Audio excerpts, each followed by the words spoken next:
ഒരുപാട് ഗുണങ്ങളുള്ളൊരു വെജിറ്റബിളാണ് കോവക്ക. അപ്പോൾ കോവക്ക വെച്ചിട്ട് നമുക്ക് നല്ലൊരു കോവക്ക ഫ്രൈ ഉണ്ടാക്കിയാലോ? ഉച്ചയ്ക്ക് ചോറിൻ്റെ കൂടെയൊക്കെ നമുക്ക് കഴിക്കാൻ പറ്റിയ, സിമ്പിളായിട്ട് ഉണ്ടാക്കാൻ പറ്റിയ നല്ല ടേസ്റ്റി ആയിട്ടുള്ള കോവക്ക ഫ്രൈ ഉണ്ടാക്കാം. അപ്പോൾ വീഡിയോയിലേക്ക് പോകുന്നതിന് മുമ്പായിട്ട് ചാനൽ സബ്സ്ക്രൈബ് ചെയ്യാത്തവരൊന്ന് സബ്സ്ക്രൈബ് ചെയ്യുക, കൂടെയുള്ള ബെല്ലൈക്കണും പ്രസ് ചെയ്യണേ. നമ്മുടെ കോവക്ക ഫ്രൈ ഉണ്ടാക്കാൻ വേണ്ടിയിട്ട് ഞാനൊരു പാൻ വെച്ചിട്ടുണ്ട്. അതിലേക്ക് ആവശ്യത്തിൻ്റെ വെളിച്ചെണ്ണ ഒഴിക്കുന്നുണ്ട്. ഞാൻ വെളിച്ചെണ്ണയിലാട്ടോ ഉണ്ടാക്കുന്നത്. വെളിച്ചെണ്ണ ഉണ്ടാക്കുമ്പോഴാണ് കൂടുതൽ ടേസ്റ്റ് തോന്നുക. ഇനി നമുക്കതിലേക്ക് സവാള ഇട്ട് കൊടുക്കാം. അപ്പോൾ ഒരു സവാള, ഒരു മീഡിയം സൈസ് സവാളനെ ചെറുതായി കട്ട് ചെയ്താണ് അത് ഇട്ട് കൊടുക്കാം. എന്നിട്ട് ഇനി ഈ സവാളനെ ഒന്ന് വഴറ്റിയ ശേഷം നമുക്കിതിലേക്ക് ആവശ്യത്തിൻ്റെ ഉപ്പും കൂടെ ചേർത്ത് കൊടുക്കാം.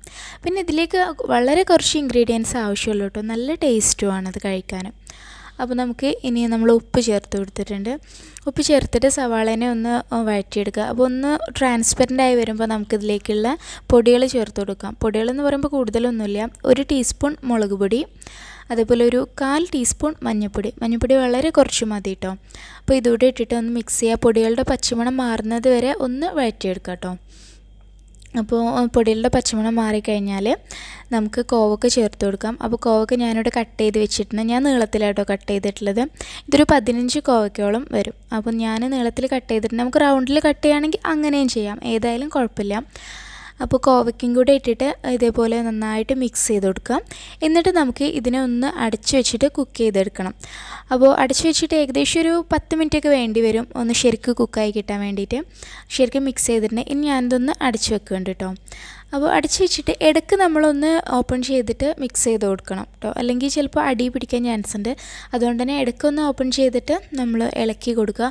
പിന്നെ വെള്ളമൊന്നും ആവശ്യമില്ല, കാരണം ഇതിൽ നിന്ന് തന്നെ ഉള്ള വെള്ളത്തിൽ അതിൻ്റെ ആവിയിൽ കിടന്നിട്ട് തന്നെ അത് കുക്കായി കിട്ടും കേട്ടോ. അപ്പോൾ നമ്മളൊന്ന് മിക്സ് ചെയ്തിട്ടുണ്ട്. വീണ്ടും ഒന്നുകൂടെ അടച്ചു വെക്കാം, ഒന്നുകൂടെ കുക്കാവാനുണ്ടത്. ഇപ്പോൾ ഏകദേശം ഒരു 9 മിനിറ്റൊക്കെ ആയിട്ടുണ്ട് കേട്ടോ. അപ്പോൾ ഒരു 9 മിനിറ്റൊക്കെ കഴിയുമ്പോൾ ഞാനിത് ഓപ്പൺ ചെയ്യുകയാണ്. ഇപ്പോൾ നമ്മുടെ കോവയ്ക്കൊക്കെ കുക്കായിട്ടുണ്ട്. അപ്പോൾ ഇതിപ്പോൾ ചെറിയൊരു നനവുണ്ടാവും ഇതിന്.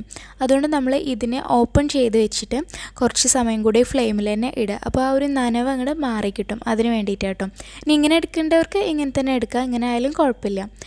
അപ്പോൾ നമ്മളിപ്പോൾ കുറച്ച് സമയം കൂടെ ഒന്ന് ഫ്ലെയിമിലിട്ടിട്ട് ഒന്ന് ഇളക്കി കൊടുക്കുകയാണ്, ഒന്ന് ഡ്രൈ ആയി കിട്ടാൻ വേണ്ടിയിട്ടാണ് കേട്ടോ. അപ്പോൾ ഇത്രയേ ഉള്ളൂ, നമ്മുടെ കോവക്ക ഫ്രൈ റെഡി ആയിട്ടുണ്ട്. നമുക്ക് ഉച്ചക്കൊക്കെ ചോറിൻ്റെ കൂടെ കഴിക്കാൻ പറ്റിയ നല്ലൊരു സാധനമാണ്. പിന്നെ ഞാൻ ചിലപ്പോൾ ഇതിലേക്ക് കുറച്ച് നാരങ്ങാനീര് പിഴിഞ്ഞ് കൊടുക്കാറുണ്ട് കേട്ടോ. ആ ഒരു പുളിയുടെ ടേസ്റ്റും കൂടെ വരുമ്പോൾ നല്ല രസമാവും. കോവക്ക ഇഷ്ടമില്ലാത്തവരാണെങ്കിൽ നാരങ്ങാനീരോട് പിഴിഞ്ഞിട്ട് കഴിക്കുകയാണെങ്കിൽ അവർക്ക് ഒന്നുകൂടെ ഇഷ്ടപ്പെടാൻ ചാൻസ് ഉണ്ട് കേട്ടോ, ആ പുളിയുടെ ടേസ്റ്റ് വരുമ്പോൾ.